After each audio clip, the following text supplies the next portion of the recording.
Hello, hello, everyone. Thanks for listening today. I'm super excited for this episode. My name is Nicole Harlot, joined by my co-host Dawn Thompson and our lovely guest today, Kim Jolasun. She is the founder of the app and company Villie, which I'm super excited. If you already can't tell, we're going to be talking about villages and how important they are, considering this is speaking of the village. So, Kim, do you want to just tell us a little bit about yourself and how you kind of came to creating this beautiful platform? And then we'll kind of just dive into how important villages are. Yeah. So I am West African. So I am from Ghana and my husband is Nigerian. And that saying, it takes a village, is a West African proverb that everyone says over and over and over again. But I've seen it live in action, like not in the village because we lived in the city, but in Africa, like how it actually is. And when had my son, I realized how much different it is from like what I experienced growing up as a child, right, back home. And I just wanted to give moms just a sliver. If I could just give you 1% of what it was like to have a family that was supportive, especially after expecting a baby or during a pregnancy, I was going to be happy. Like, I was like, okay, mission accomplished. So that's what Villy is. It's essentially a way to keep your loved ones up to date all in one place. That is also fun, that's engaging, right? In the back home, we always say families come together to mourn or to celebrate. And expecting a baby should be celebratory, right? Of course, there's ups and downs, but overall, there's about to be a new baby, right? New additions to family. So when you create a Villy, it's all about fun. So we have the gender reveal game, we have the guess who game. It's all about keeping loved ones up to date and making them just as excited that you're welcoming a new one. So that's my spiel. I love this because the first thing that came to me is the fact that when I actually had my first babies, I had no idea about the village concept besides like it takes a village to raise a child. When I thought of that, and really for a very long time, what I thought of that as was like, oh, we're talking about toddlers running around and other parents watching them. And that's when I thought of it takes a village, that's what I imagined. I never even considered that it was supposed to be at the beginning of the life. And I didn't put that together quite honestly until well after my children were growing. And I thought that was really about, other parents correcting your children when they're doing wrong and you're not looking or when you're not around. That's how, and I think still a lot of people think of it that way. They don't think of it as the like, when you first have your baby, how critically important that village is and support. I would love to hear more specifically, like what your experience growing up was of that village when a baby comes and like just how different that is than what we do here in the US. Yeah. And I mean, it starts before the baby arrives, right? Like while the mom is expecting. So I wouldn't even go into childhood. I will give just so it's more people could kind of see it work here in the US, if you're listening from the US. My mother-in-law practically canceled her lease and moved in right when the baby was supposed to arrive, right? And I know not everyone has that luxury, but I moved from New York City to Atlanta to be closer to my village. It's a two-way street, right? You have to give to the village and it's for the village to give back to you. So yes, I don't want to leave New York and like stayed and like do it alone. Or I could make that big leap of faith and come to Atlanta and have my mother-in-law by my side, right? And I made that decision to be like, this is my first time. I don't know what I'm getting into. My mother-in-law has had 6 kids and half of them are decent. Let me, including my husband. So let me like, take this. So I think it really starts with like, first, when you think of if it takes a village, how could you also pour back into a village? When was the last time you babysat your best friend's kids? When was the last time you gave to the village, right? And the way it comes off on the platform is we're just asking moms to just send updates to your villagers, right? So that when you do need help, it's not like you haven't spoken to them in 6 months and they have no idea what's going on, and now you're coming to them with an ask, right? It's like, no, just keep them updated. The baby got its first tooth today. I felt a kick today. We went to the sonogram. The doctor says, my feet hurt, but that's normal. Like, keep the loved ones up to date. I think it's really, really important. Another I thing, think I was just going to say, and I think that like in most cases, the reason that so many people, like one of the things I talk about as a doula all the time is I tell people like, if you have a pregnant person in your life, don't text them.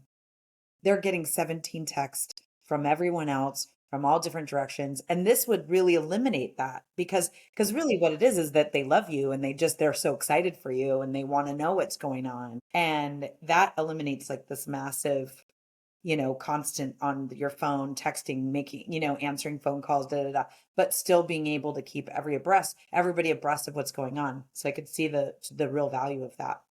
I yeah, love the fact that you said, it's this reciprocity, right? Like we talk about the mother and having that village for her and then the baby and having that village for the baby and like sometimes almost externally like thinking you're separate from the village and not part of it. Like you yourself are part of your own village. So like you said, like giving back to those loved ones is super important. And not to say that that should be first priority because like you're going through something that you've never experienced and like that's probably not top of mind, but when you are pregnant and like leading up to that, you do have that sense about everything. Obviously not in labor and birth and like your 6-week postpartum, your priorities will shifted. But cultivating the understanding and that communication so that when it's time to flip and say, okay, now I need you guys. It's really cool. I honestly haven't thought about it like that in a very yeah. long time. Yeah, it's really, really, really, really important, right? And then like what you're saying, Don, about different ways to village. Like one of the other experiences and that I remember was, I'm home postpartum with my mom and I look a mess. Like, you're breastfeeding, got breast milk stains all over, you're just watching TV and just trying to live to see another day. And I remember my mom just looking at me and just saying like, I have the baby. You should go get dressed up and get dolled up and don't think about the baby. Well, try not to think about the baby for the next 24 hours. Like that extra push to say, like, I got you, like, go and hang Feel out with good. your husband who hasn't seen you bathe in the last like 3 days, right? Like, go cultivate that because that's also a really rough time for partnerships and marriages, right? Like that Mm. initial few weeks. So just having someone there who's older, wiser, has been there, 6 kids, like just to be like, I got the baby, you go get dressed, you go out to dinner with your husband, right? Like it's these little things that I think are what is it takes a village that we don't really think about, right? Showing up to do laundry, showing up to do dishes, showing up to take the older sibling out. That's one thing I didn't think about with my first that obviously I had to think about with my second. Like the whole time in the hospital, half my brain is like, I wonder what my toddler is doing. Come take the toddler to see Paw Patrol because he hasn't seen the sun in 3 days, right? Like those are the things that I think we don't really consider. And that's what Villie is really, we're trying to also educate villagers. Everyone educates mom. Back to like it takes everyone. Everyone always educates mom on what to do to get your village to help. But we also have content like, hey, grandma, this is how you change a diaper because you haven't changed one in 30 years. And they have changed. What I will tell you is both of my grandmothers, so my oldest is gonna be 8. I want to say it was just with him. Both of my grandmothers put the diaper on backwards. They have Separate changed. times. And like it was fine, like whatever, but they Yeah. totally did. And I was like, what's going on? Right? And we have to teach villagers how to show up. We have an article, things to do when you visit a newborn for the first time. We can't assume people know. And that's because I was the first one in my friend group to have a baby. So when my friends came, they were like, I don't, what am I supposed to do? So also putting more of the onus on the villagers.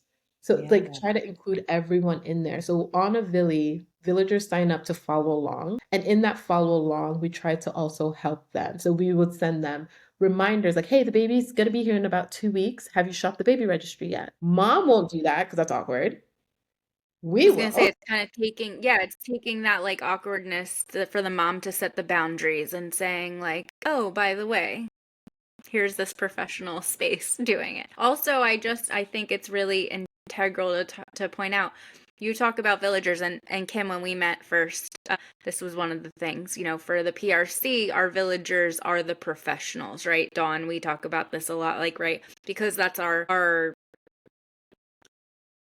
forte, I guess you can say. Like, the villagers to me is always the doula, the lactation consultant, the pelvic floor therapist, the OB, the midwife, like whoever they're employing, or hiring to be the village, because we lost the proverbial village of family just showing up.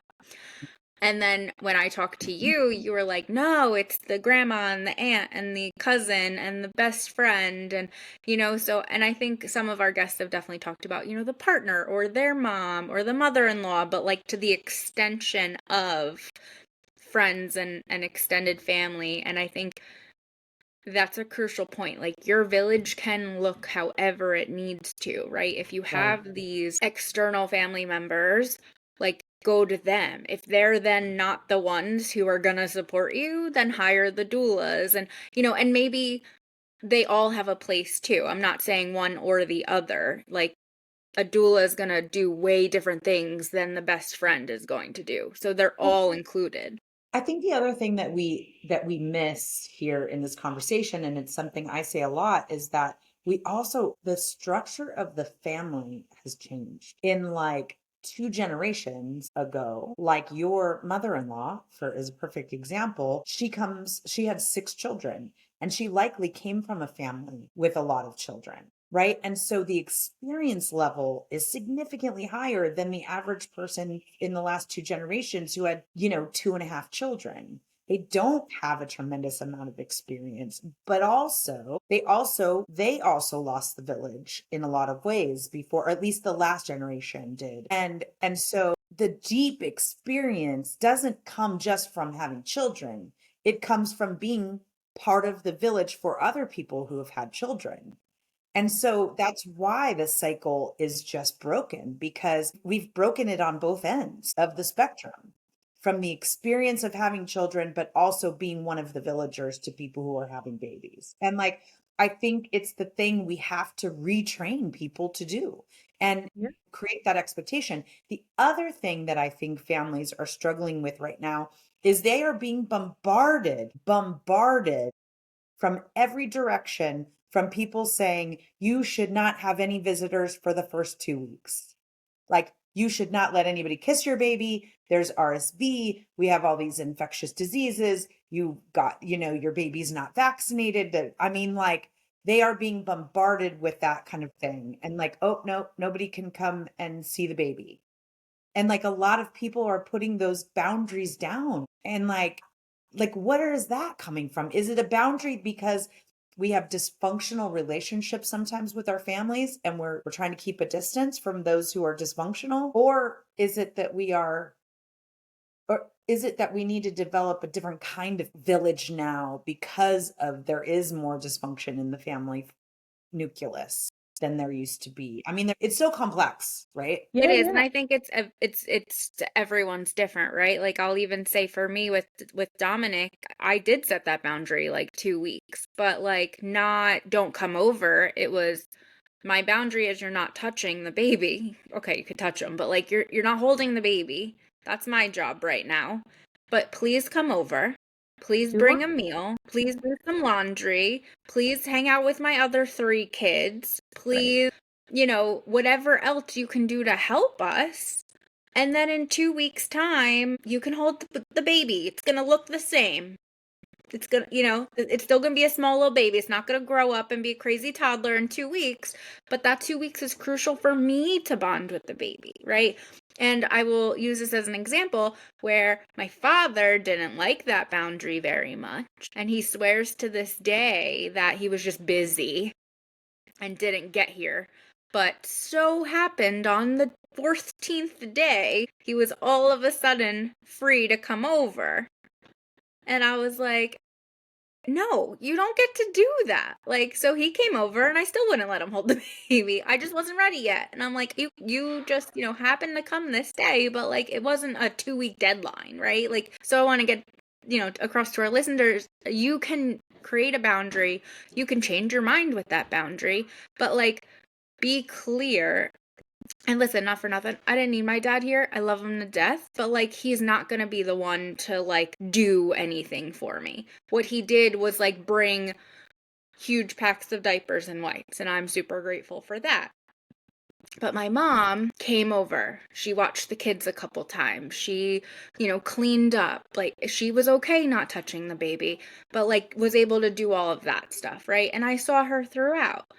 I had a doula. I have, my midwife came over a couple times. Like, there's other people that in that 2 weeks, it wasn't like I was like, stay out of my house, I'm afraid of germs. But to Dawn's point, I think our society creates that like fear, and it's unfortunate because it's the wrong message to be sending. You can have people over, but yes, don't kiss the baby's head, don't smother the baby, don't immediately walk in and ask to hold her or him. And that's that education that we're trying to give villagers, right? And like directly to them. So if you are a villager and you sign up in that second trimester, hopefully you would have read some of our content that says what to do when you visit a newborn. And number one on the list is don't kiss the baby. Like, so there has to be education because at the end of the day, the villagers mean well. And they want to, and that's why I created this because I know the villagers want to help. They love you. They love this baby. They're excited. They want to help. You're a mom. You need all the help you can get. So where's the disconnect? And that is the problem that I am on a mission to solve. When I moved from New York to Atlanta, after I came out of the haze of newborn, I remember visiting my friends up in New York and I was just telling them all my horror stories. And they were like, we tried to help. And I'm like, wait, what? You did? And then I go back to all the text messages of them saying, do you need anything? Like, what's going on? And my tired brain is just like, no, we're good. Like, all is well. When in fact, I'm probably like crying in a shower somewhere, right? And so, how do we close that gap? And I think a lot of that is just education. One Villie mom put she we have an update section on every baby page, and in the update section she put all her rules. She said, when you come over, don't do this, you can't come over here and there. Like, she put all her rules, and then everyone thumbs up and hearted it. It's just about communication, and I think having a place to foster that is really important, and that's literally the mission we do. If a mom decides 2 weeks, 6 months, whatever, as long as the village understands Yeah. and are working around that to be able to help her when she needs it. I know it started with my second. I wrote a letter, like tried to write a letter to my village, to my loved ones, to my family, and like kind of breaking down my expectations because I had postpartum so severely with my first, or postpartum OCD and anxiety. I hate when I just use postpartum as a general disorder, but it's not. I wanted it different the second time around, right? So I wrote this letter. I remember I was like 4 or 5 months pregnant. It wasn't, super late into it, but I wanted to be very clear. Like, this is my intention. This is what we're going to do. I wanted a lotus birth, so I had to educate everyone on what a lotus birth was so that they didn't get nervous around the placenta and everything. And I remember I had this like pit in my stomach sending it out because I didn't want to be like judged essentially or like condemned for like putting all of this out there. I come from a big Italian family who, again, means well. Feedback was as expected from certain people, but it was all in all fine. And then I joke around because he was then born 2 weeks after the COVID lockdowns here in New Jersey. So like everything changed, right? Like no one cared to even come over because no one knew what was going on in the world. And I was like, damn it, I sent that letter out and then I was I was the difficult one and I could have just waited and the world would have been the difficult. But it set the precedent because I kind of got used to that with my daughter. And then with Dominic, like, that was kind of the cadence is like, here's my love letter to you. Yeah. Sharing what I expect in this shift. And I remember, like, the no holding Dominic for 2 weeks was a new thing. And my dad, I love him to death, texted me back, this is your fourth kid. Like, why are there new rules? I'm like, because this is my fourth kid and I've learned, So to him, he's like, we've been through this already. Why is it going on? But I also want to say this, like, you are allowed to learn from your first child. It doesn't have to be, so the village is going to show up for you however you need them to for that particular child, right? Just because you're doing one thing for one doesn't mean the next one has to be the same way. I mean, by the logic of no two kids are the same, then that makes sense, right? If one kid comes has more allergies than the other, then yes, then visiting might change, right? If birth is could change from one kid to another, right? So yeah, every child and every postpartum experience is different. And that's why just having a clear line of communication, like you were brave enough, and because you're a practitioner also in the space, like you have the tools to be able to set those boundaries, but most people don't. And so giving them the tools to do that is what's gonna be a small part of breaking the chain of this broken village that we have, right? Because it's broken on all fronts, but Right. this would be one way to make it a little bit better. Can we go back to the original question I asked you? Because I think we kind of got diverted off of it. I'd love to hear from you, like the contrast of what you experienced growing Oh, up, yes. of what that looks like versus what we do in the US. I don't think we really got deep into that. Yeah. I mean, just the moms being able to fully rest before the baby comes is an important one. Like, we don't have like maternity leave in that way. And I'm talking for a lot of people too. So it's not just an African thing. West Africa, then there's 50 countries. So I'm talking about my culture and I'm from Ghana. I'm Ashanti. So just our little boy village of people, right? You rest before the baby comes. You're not working. Most moms work until the day they go into labor, right? Just starting there. Like you're cared for, you're allowed to lounge around, you could drink tea all day and gossip with your neighbors. Like that is what you do before the baby comes. And when the baby arrives, you have a tribe of women, like a group of women who come and help you. So one person is cleaning up. One person is helping you breastfeed. One person is what gives the baby the baths. Like someone has the older siblings, right? And it's because everything is so communal. You're not expected to cook, right? Your neighbors will bring you food, or, like your mother-in-law will bring you food, or someone in the house will cook. And it's very maternal too. The women around do come and support. And so that's the main difference. And growing up there, I knew, like, I joke and say, like, I don't remember my parents so much growing up.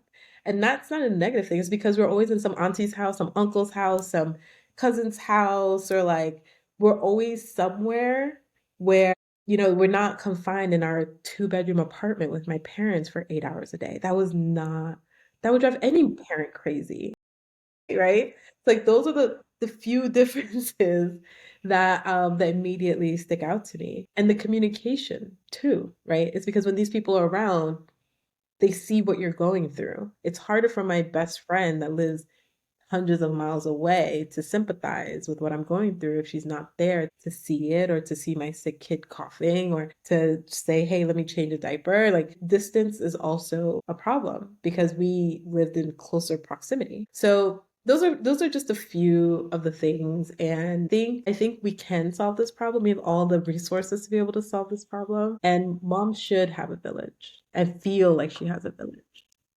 I'm gonna back up and ask you a question, and this is a typical question for me. If anyone knows me and how I talk, I'm all about the mom, I'm all about mom baby dyad, I'm all about that first. But I've had a interesting revelation in the last couple months. So I love everything you said about like how Ghana did it and how the moms all show up. What is then simultaneously happening with the father and all of the dads? Like, do they show up for him? Does he just sit there and watch? Like, what is he doing? And then is anyone also showing up for him? I'm just curious. I have less of a view on that because when I was in Ghana, I was a child, so that wasn't really in my purview, and we were around like the women more. Okay. I could say that for my husband, his brothers and his family, the men did come around to support him. In a way is very different, right? It's kind of like, okay, we're just gonna make him go play soccer today, right? Just get him out of the day to day and just spend time with him, I think was the main thing that I saw was just like spending time around those who have kids. You could ask us questions. My wife is being crazy today. Like, what should I do? Right. And those are legitimate things because I was crazy that day. I cried 4 times for no reason. Like, those are the things. And so I think what we're seeing now, especially with Villie, is more and more dads are the ones that are creating baby pages, not the moms. Like we're seeing about like 30% of baby pages being made by dads. I think that we're going to a place where dads are becoming more and more engaged. And I think part of that is because they work from home. I will die on this hill until someone proves me wrong that dads working from home and seeing how much work gets done at home is changing the shift. Because when they go out to work and come back at 6:30, they're not seeing the day and they just think we've just been lounging around and like chasing kids all day. My gosh. That Let has me tell you changed the something. dynamic. This is something that I've said to my husband. I can't even tell you. Just because you didn't see it happen didn't mean it didn't. Yeah. And these Right? dads are staying at home and they're seeing it and are sharing the burden, and that's great. There's an organization, there's a company where that's growing really fast that we're working with. They're called Dad Good, and it's a group of professional dads who want to be more in the home and in the family sphere and know when the kids are going to soccer and know when the pediatrician's name, right? Like, those are, and I think that's a positive trend. Yeah, and that's kind of where I was coming from because I've recently connected with dad doulas and Charles with he's doing literally paternal excellence centers for dads, and he related it to like a football, like first quarter, second quarter, third quarter, like with the trimesters. And I was like, that's brilliant because that's how men are going to, really understand the information. And just went to a symposium at the beginning of this month, and they had a whole paternal panel of like different dads doing different things. And I just think I was, again, I'll admit when I'm hasty, like I was very like, who cares about the dads for a very long time, because I was like, we got to fix the moms first, we got to help the moms first. And I'm like, now Right. I'm looking at it, whereas dad is an integral part of the village. And I think it was, oh, well, dad's going out and providing for the family, and then he's coming home. So he doesn't understand this. He doesn't get paternity leave. But now in the last, you know, 5-10 years, they're getting paternity leave. They're working from home. Like that dynamic is totally shifting. And I think we see now more of these dads saying, hey, wait a second, like we need to be involved. Right. And I have the benefit of seeing families, a lot of families, right, all together, like you do, Kim. And I'm currently working with this family postpartum. And oh my gosh, this dad is just so stinking cute. And by the way, he's a big giant football player. Like masculine as they get. And and he's just the absolute best, the absolute sweetest. He's been making sure she's got all the right foods and I mean, he is like, he wants to take care of all the diaper changes. He want, like, and just fantastic. And I was lucky enough to have a husband like that as well. I mean, like, my husband still is the one who gets up most mornings with our kids and does the morning, because I'm a night owl. I am not an early morning person and I always struggle. So I only get up in the morning with the kids if he has something else going on. But he's great. He makes them breakfast every morning. Like, he fried some eggs for my son this morning. You know what I mean? And like, I just can't imagine doing this. We have 6 kids. So I can't imagine being able to do this without that kind of partnership. And it's no wonder, when women don't have that, they're more likely to divorce their husbands. They're more likely to need medication for depression and anxiety and all these things. Dads are just as an important, integral part of this village that we're talking about. Right, which is why I wanted to bring it up. I think Right. it's really important to, if you're listening and you're like, okay, but how do I, get my husband involved? I think Villie is actually a really cool way, like that's where it starts, right? Like let him be all in with you and then the family will kind of follow. Especially Kim, I mean, it sounds like your mother-in-law is wonderful. I know that's not always the case. Yeah. Yeah. So, at least if it's, a conversation that a mom doesn't want to have with the mother-in-law or with, some certain family members, this is a way that then dad can be like, here, mom, here's the Villie baby page. This is how we're going to talk to you. Exactly. Now I'm curious with the, we talked about the villagers, right? Like it's not a group text kind of thing. It's an actual platform and an app. But Yeah. is there a way also um, to get professionals involved or to seek professionals through the app? Not yet. So what we're going to do is we're not going to build it because there's already great organizations like yours doing the Lord's work. Doesn't make sense for us to do it. We will send moms where they need to go for additional support. So you Amazing. are on the list of resources that they have. We really want to focus on, getting your cousin from your mother's side who wants to help but hasn't seen you in 3 years to like send you $50 because that's the most they could do, right? But that means the world to you and a pack of diapers, right? So that is where we focus. And then just for everyone listening, we're not a mobile app like in the app store. And we did that intentionally because your Uncle Jojo probably doesn't want to download an app to see baby updates. But if we sent him a text message that's just like, hey, go to this link and just get a quick update, they will, right? We want to remove all the friction points for them to Love that. not help. So it's web-based. So it looks like an app if you're on your phone. It's very easy to use. You don't need to download an app. You can create a baby page, and every baby page has a unique link. So the mom could pick it. So village.villie/baby Nicole. And that could be one central place, easy to remember, Love that. place for them to find. We will build an app one day, but it'll be for mom specifically so she can Right. manage her village better. We're launching something called a care calendar name, still working on the name, but it's essentially like a calendar where villagers could own a day. So this day, every third Friday, I will buy a DoorDash dinner and send it to mom, and you own it.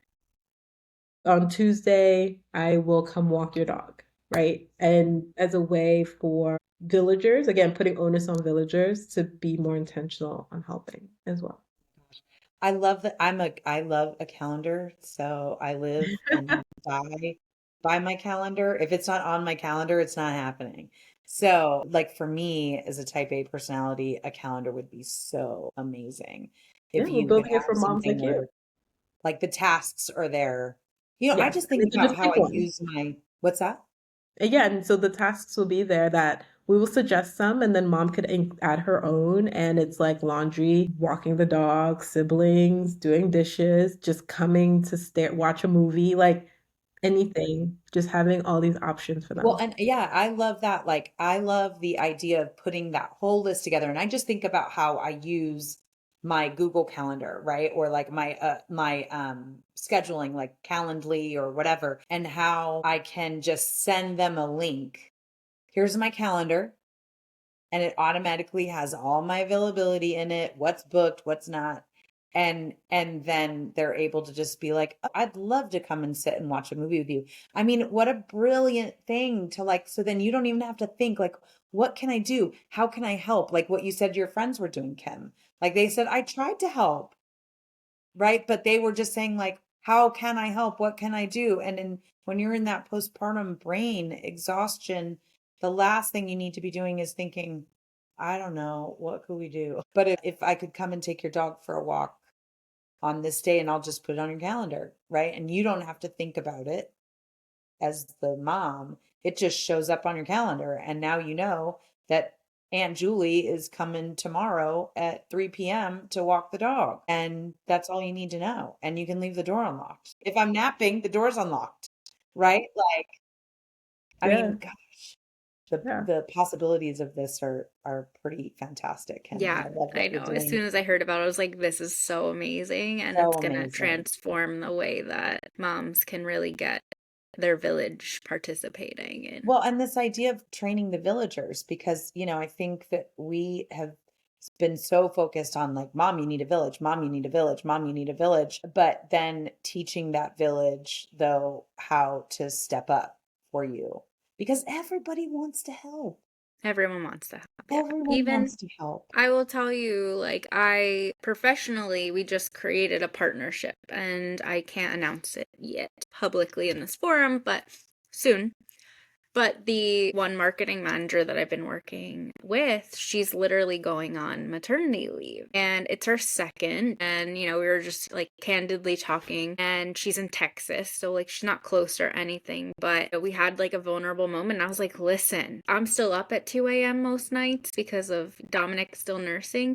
If you're just like in the thick of it and you need someone to talk to, like, here's my cell number. I know I can't be there in person, and I know like we've only been, you know, working together for a couple months, but like I get it. And she, you know, we've been on enough meetings where she sees my kids running around and doing the thing, so she knows. She's like, yeah, she gets it, you know. It's just like that extension of your people. You know, Kim, you moved from New York, but like sometimes it's just like knowing that someone is there for you and won't be like, you won't feel like a burden to, Or you know, judge. reaching out to them.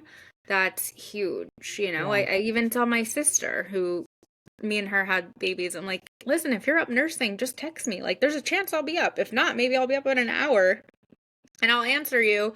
And then when you're up an hour later, you can answer me back. You know, it's this, you know, crazy schedule that we're all on. But What do you think? What Kim? I this is kind of putting you on the spot, but what do you think is the biggest takeaway from this episode that you want people to understand? Not just obviously your platform's amazing and all of that, but I'm like, what do you think would be good takeaway?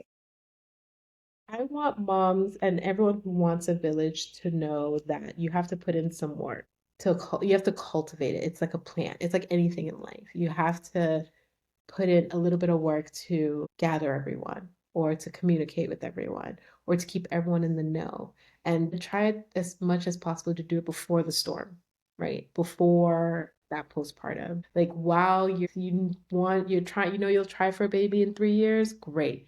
All your friends with kids, set up a play date in your house. Give those moms a break so that when it's your turn, you know you have that. And maybe not, right? Because people change, people move, but your village is what you put in, right? And that is just as important. And so that's the key takeaway. It's just like you really do have to cultivate it, and cultivating it before you know you need it, I think is really, really, really, really, really, really key. I cannot stress this enough. You're not going to have a baby and your village is going to show up at your door. That is unfortunately not the case, and it's definitely not now more than ever. So really being very intentional with the updates, with staying in touch, with small gifts of, you know, delightful moments, like really putting in that time because that's what makes a village. I love that so much. Well, thank you so much for this. I mean, I think, you know, we ask all of our guests the same question. This might be a little complicated for you based on what you do, but speaking of the village, who do you think is the most critical within a woman's village when she's had a baby? Say whoever in your village just had the baby the most recently, right? So if it's your best friend who has a 2-year-old, like latch onto them. Like if it's, you know, if it's a friend or if, you know, even if it's like even yeah, I think it's really important in life and in business too, because you know, Nicole, you're a founder, so like being with entrepreneurs who are like a step above is always like helpful. that's my But dawn. yeah, and that could be a friend. It could be a friend you met on the Peanut app. It could be anyone, but knowing being close to someone who is currently in the trenches is the most helpful because I now have a 3-year-old and I'm looking at my friend with a newborn and I already feel less connected because it's like 3 years ago, you know, and it's just now I'm trying to find toddler moms and like elementary schools, you know, so different stage. So finding other moms in that stage or someone who's really experienced, like a Dawn or my mother-in-law, I think is key. Yes, Facebook groups are good, but you're going to get so many opinions. You kind of want to have one person or a handful of people who understand you, your lifestyle, your choices a little bit. 100%. And then that I think that is the most important person. So for me, it was my mother-in-law. Those mommy groups are frightening to me. I've I been on cringe many of so them, and it's much. I frightening. cringe. Yeah, it's amazing how much horrible, dangerous sometimes advice people get from mommy groups. Like, I'm blown away by it sometimes. So, anyways, Well, thank you so much, Kim. I loved this This is an absolute conversation. pleasure. If you are listening to this, the Villie information will be in our show notes, so check it out sooner rather than later. Cultivate that village and let them work for you after baby comes. But thank you so much. Absolutely. Bye. Thank you.